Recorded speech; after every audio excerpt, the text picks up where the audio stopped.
snow showers. How long does that colder stay with us? Yeah, it looks like next week is going to be more like March, more of an average front coming through. Highs 20s and 30s north, 30s and 40s south. The average in the Twin Cities high on Monday is 36. And believe it or not, the weather maps are even giving us a chance of snow next Friday or Saturday. So still plenty of time for a good old March snowstorm, Tom. Don't let your guard down on snow just yet. All right. They're not unprecedented, as we know. Thanks, Paul. Have a good weekend. You too. Thanks, Tom. All Things Considered is supported by M Health Fairview Heart Care, whose Southdale Hospital was named the Twin Cities top hospital for cardiology by Healthgrades. Learn more at mhealthfairview.org/heartcare. I'm Tom Crane in the Twin Cities with All Things Considered from NPR News. A cat who had been lost in central Minnesota for 40 days may soon be reunited with its owners.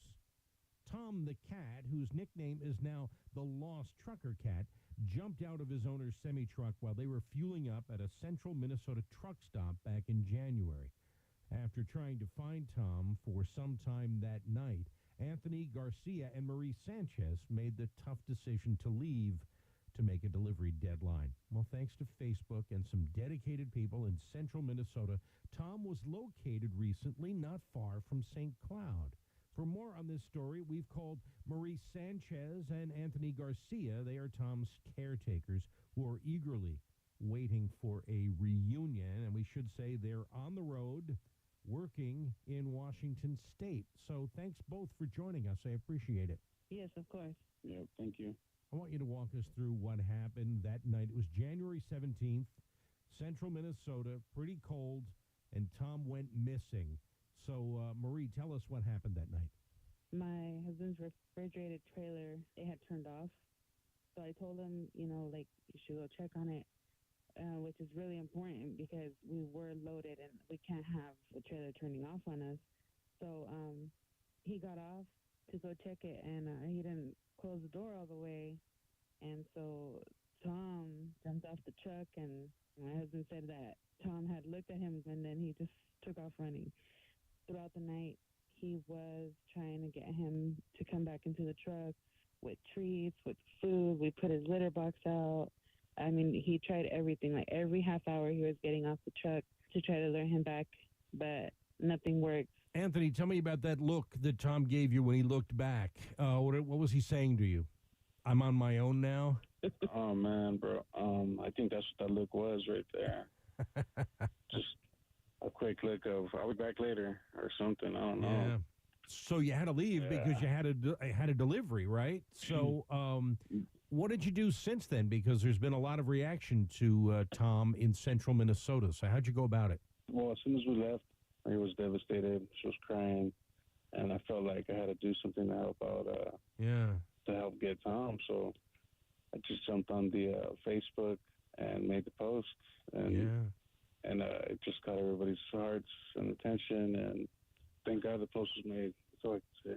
Marie, that had to be a tough night and a tough couple of days for you, right? When we got on that highway and he wasn't on the truck with us, I felt like my heart was being left in St. Cloud.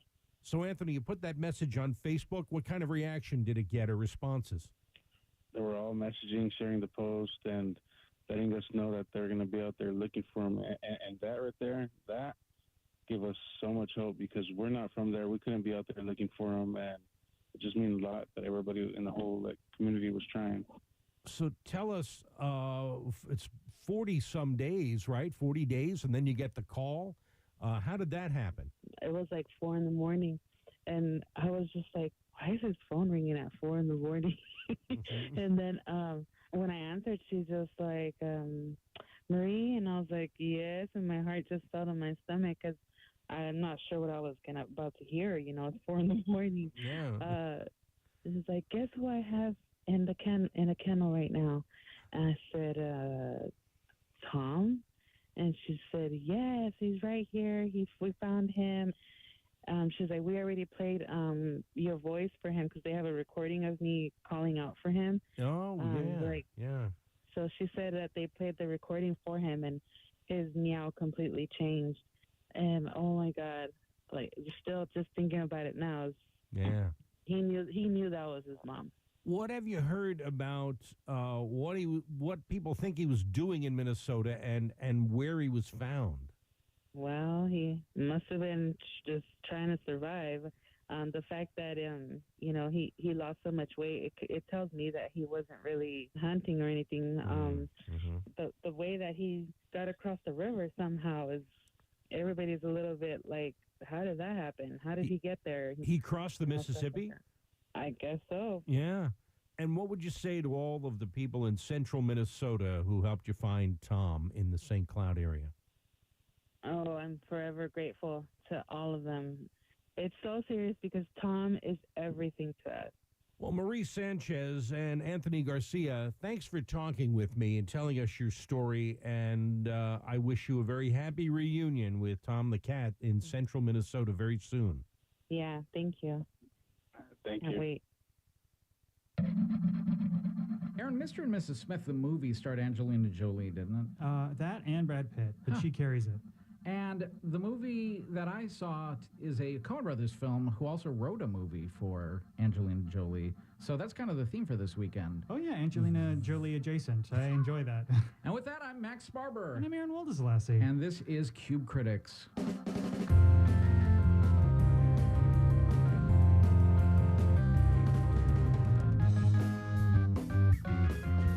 A film called Driveway Dolls in theaters now. It's a film by Minnesota's own Ethan Coen.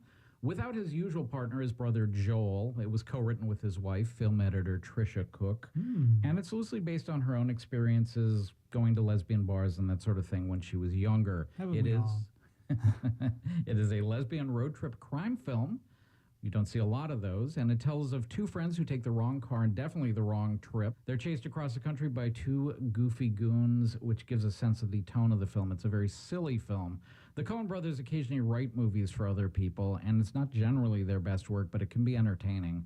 Some examples of the ones that I don't particularly like are Intolerable Cruelty, which was intended for Ron Howard, and Lady Killers, which was intended for Barry Sonnenfeld. And they also wrote Unbroken, which was directed by Angelina Jolie. But some of these films, even if they're not their best, are fitfully enjoyable and sometimes go on to be cult films. I'd compare this with one of the better ones, a film called Crime Wave from 1985, which I think I'm the only person who has ever seen. This is similarly silly, loud, cartoonish, frenzied, wild, and I recommend it. Driveway Dolls in theaters today. I have to ask, do you see this becoming like another like gem in the Coen like discography?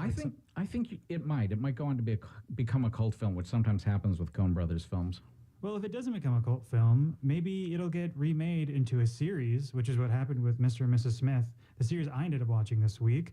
Mr. and Mrs. Smith, this series is based on Mr. and Mrs. Smith, the movie that came out in 2005. The movie follows a married couple as they inevitably find out that they're secret agents and try to kill each other. The series goes into a different direction. It follows two strangers who land a job as spies who are then forced to get married and work together. The two slowly fall in love, and we get to see them descend into madness as well as romance. Mr. and Mrs. Smith is starred by Donald Glover, who we obviously know from Atlanta, as well as Childish Gambino. What a weird thing to say. And Maya Erskine, who you'll absolutely know from her incredible work in Pen 15. Mr. and Mrs. Smith is 8 episodes of odd romance, where you'd think action and violence would be a great way to punctuate this series. It's actually the love and the intimate details of two people slowly intertwining with each other. And with that comes the insecurity of opening yourself up, as well as the danger of two spies opening themselves up. I really love this series. It did a great job of forcing us to really understand all of the dangerous conflicts that come with two people melding together. I'm going to absolutely tell you to watch this series. It's Mr. and Mrs. Smith on Amazon. Here at Cube Critics this week, Max Barber and Aaron Waldeslassie. You hear it every Friday. Cube Critics brings you the latest in film and streaming. Support for NPR comes from the station and from Progressive Insurance, where drivers can compare direct rates using Progressive's rate comparison tool. Customers can see options and rates side by side. More at progressive.com or 1-800-PROGRESSIVE. From Carnegie Corporation of New York, supporting innovations in education, democratic engagement, and the advancement of international peace and security. More information is available online at carnegie.org. From Fisher Investments, Fisher is committed to helping clients stay on track to reach their financial goals and enjoy a comfortable retirement. FisherInvestments.com. Investing in securities involves the risk of loss. And from listeners like you who donate to this NPR station. Thanks for your support of NPR News. All Things Considered, produced by Nakbui, with Matt Alvarez, who also produces Cube Critics, Lucas Levin. Our senior producers are Megan Burks and Heidi Rashke. Randy R.J. Johnson at the controls, with assistance this week from Jess Berg. I'm Dan Crocker, a reporter for NPR News based in Duluth. The money that comes from our members helps support my reporting. I am here to tell the stories of the people who live and work in the Arrowhead. Thanks for making it possible. NPR News, 91.1 KNOW, Minneapolis, St. Paul. We're member-supported public radio, as Dan just said, and you make it possible. Thank you. Biden, Trump, and the border crisis, that's on the daily at 6:30, half an hour from now. Marketplace is next. Okay, we're going to have some record-breaking warmth again this weekend. It looks like tomorrow the record high is 54 for the Twin Cities. We could be 64 tomorrow. Sunday, we could be 70. The record high is 65. That's according to meteorologist Paul Huttner, who sees temperatures back in the 40s for Monday and Tuesday. 6 p.m. Marketplace is supported by Health Easy, a Minnesota-based independent health benefits specialist. Employers can opt out of traditional insurance. Learn more from your broker about self-funding with Health Easy, the alternative to benefits as usual. Marketplace is supported by Bitwarden. Bitwarden helps enterprises and individuals securely manage passwords from websites to app logins. More at bitwarden.com. Well, let's see. Something macroeconomic to start, perhaps? Bitcoin, as a little detour, will end with a cup of coffee in Shanghai. From American Public Media, this is Marketplace.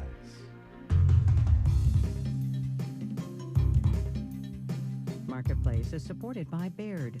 Employee-owned and independent, Baird offers global financial advice focused solely on clients' needs. More information at bairdifference.com. And by On Watch by MarketWatch, a new podcast covering the financial news everyone is watching and how it's affecting the economy and people's wallets. New episodes each Thursday. And by Indiana University's Kelley School of Business, developing tomorrow's business leaders through the nationally ranked Kelley Direct Online MBA. More at iu.edu/online MBA.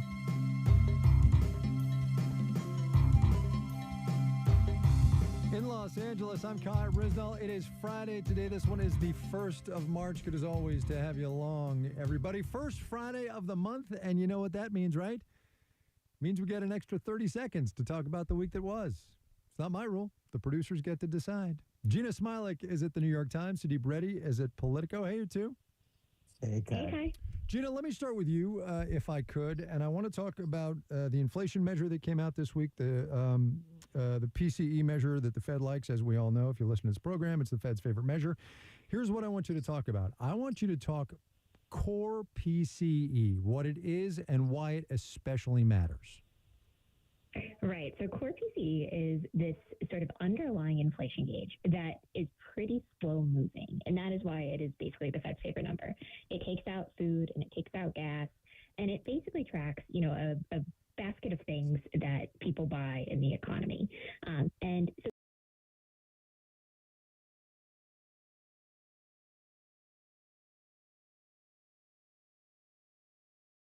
sooner.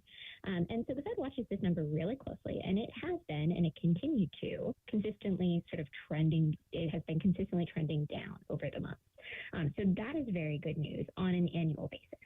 Unfortunately, on a monthly basis, we saw a little bit of an increase this time. And so I think that the reason that we care so much about that monthly increase is it suggests that what is sort of like happening in the most recent period is that inflation might be not cooling down quite as much as we previously expected. market may even be warming back up a little bit. And so I think that's really a trend to watch. It's going to be something that gives Fed officials some pause. It kind of complicates this nice story they have been telling about this real steady, consistent slowdown in inflation.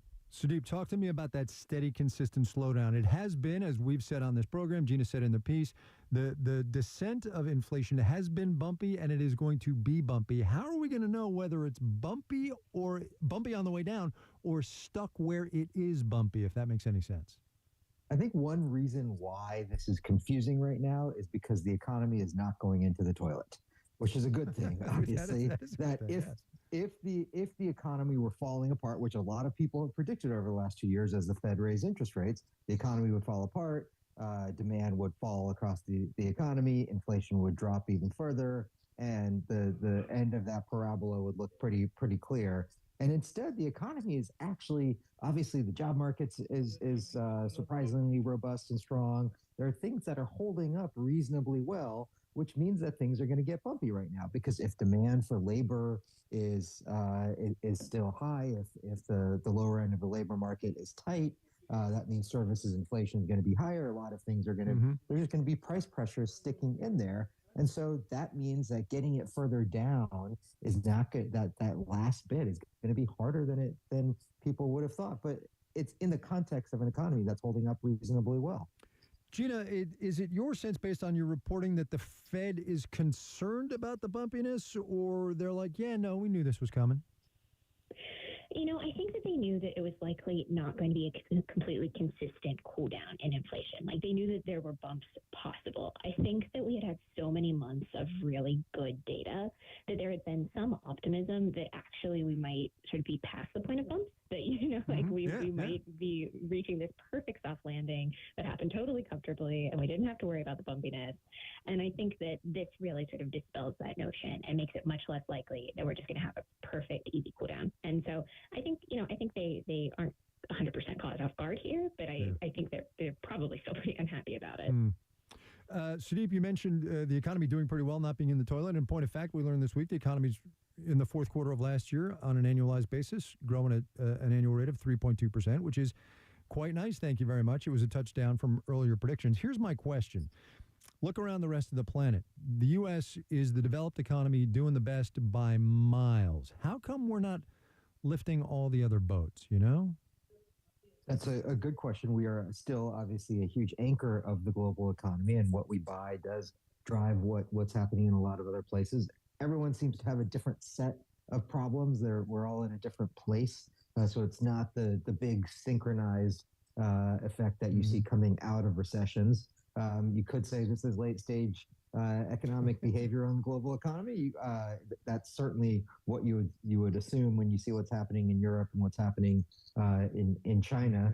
But, you know, there are things that are actually going okay in a lot of other places. There's a reason why, Japan is seeing a return of a record stock market after decades. There are places that look a little uplifting. And I think this is going to take years to untangle what's happened in the post-COVID economy. But the entanglement of all of these economies, the separations that we've been forming to not be as reliant on supply chains, not be as reliant on each other, those may be playing some part in this. We don't know yet. It's way too early to make that assessment, but it may be a factor in why we're all operating on slightly different speeds than we might have been at other points in the last 2 decades. Yeah, Sudeep, sorry, just sticking with you real quick. What's your concern level over the politics of this economy right now?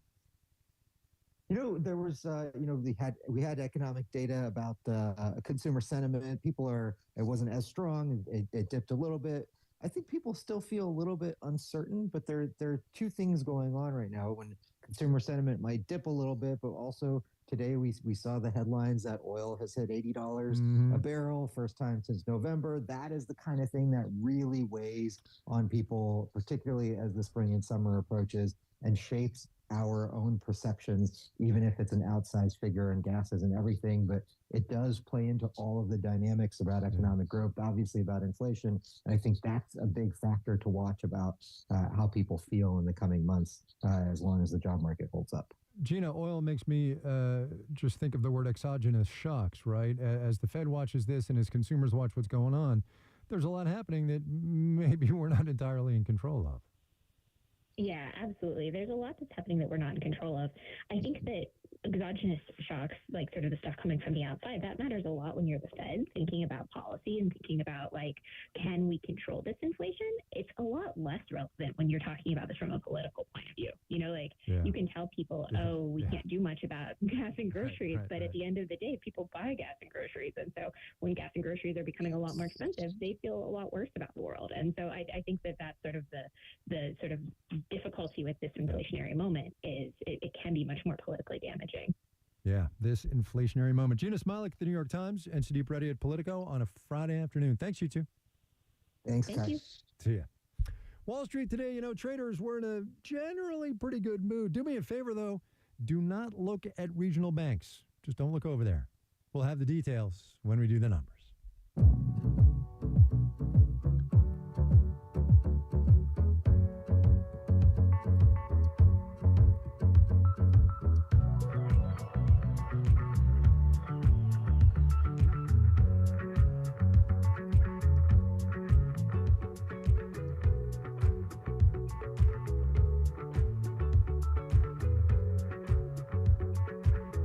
The consumer mood right now, as the three of us were talking about just a minute ago, is kind of mixed. The reasons we can all probably tick off on our fingers: higher price levels, inflation mostly under control, but still not all the way settled, a bit bumpy, right?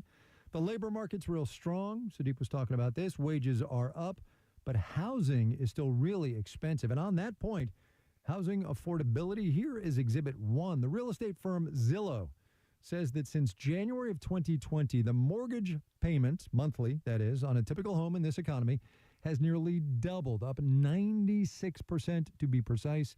That is in just 4 years. A typical buyer is now going to pay nearly $2,200 a month. Let me frame that a different way. Home ownership now costs more than the 30% of median household income once thought to equate to affordable housing in this economy. And with the 30-year fixed bouncing right around 7% now, there is not a whole lot of light at the end of that particular tunnel, as Marketplace's Mitchell Hartman reports. With prices rising by leaps and bounds, it's been a good time to sell a home, not so great to try and buy, says Orfeh Divangi, senior economist at Zillow. After the surge in home buying demand and mobility during the pandemic and the doubling of mortgage rates, home shoppers now need to earn $106,000 to afford the median home in the United States. Back in 2020, the salary needed to afford the median monthly mortgage payment was just $59,000. Real estate broker Israel Hill has seen the affordability crunch in Portland, Oregon. There's nowhere to go, right? I mean, the prices aren't dropping because there's no inventory. With mortgage rates around 7%, many homeowners don't want to sell and give up their cheaper mortgages. So for would-be buyers, there's a sticker shock for sure, trying to, figure out how they're going to make that monthly payment. And some people have to put themselves on the sidelines. Others, says Zillow's Divangi, are getting creative. Half of first-time home buyers are getting help from family and friends to at least get the down payment. 21% of last year's buyers reported co-buying, so they're buying with a friend or a family member. The news is not all gloom and doom, says Eddie Seiler at the Mortgage Bankers Association. Interest rates